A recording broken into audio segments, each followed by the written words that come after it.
பைரவி சொல்றத வச்சு பார்க்கும்போது நீ பயங்கரமான கிரிமினல்டா. அவ கல்யாணத்தை நிறுத்துன்னு சொல்லியும் நீ அவ கழுத்துல தாலி கட்டிட்டேல்ல. அதை தாண்டா என்னால தாங்கிக்கவே முடியல. உன் நல்ல நேரம்.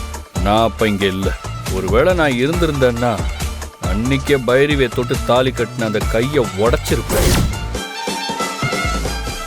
1 வருஷம் 2 வருஷம் இல்லடா, 8 வருஷம். 8 வருஷமா பைரவியை லவ் பண்ணிட்டு இருக்கேன். அவளைத்தான் கல்யாணம் பண்ணணும்னு கனவு கண்டுகிட்டு இருந்தேன். எல்லாத்தையும் கெடுத்துட்டியடா. ஆனா ஒண்ணு மட்டும் சொல்றேன், பைரவியோட ஒன்று சேர்ந்து வாழ விடவே மாட்டேன். அவளே ஒன்று வெறுத்து ஒதுக்குவா. அந்த மாதிரி நான் செய்வேன். மேல இருக்கிற பழைய கேஸெல்லாம் தூசி தட்டி எடுப்பேன். கூடிய சீக்கிரம் உன்னை வச்சு செய்வேன்டா.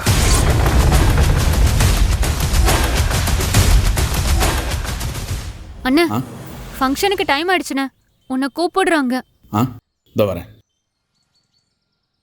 பந்தோபஸ்துக்கு தானே வந்திருக்க. வந்தம்மா வேலையை பார்த்தம்மா கிளம்பணுமான்னு இருக்கணும்.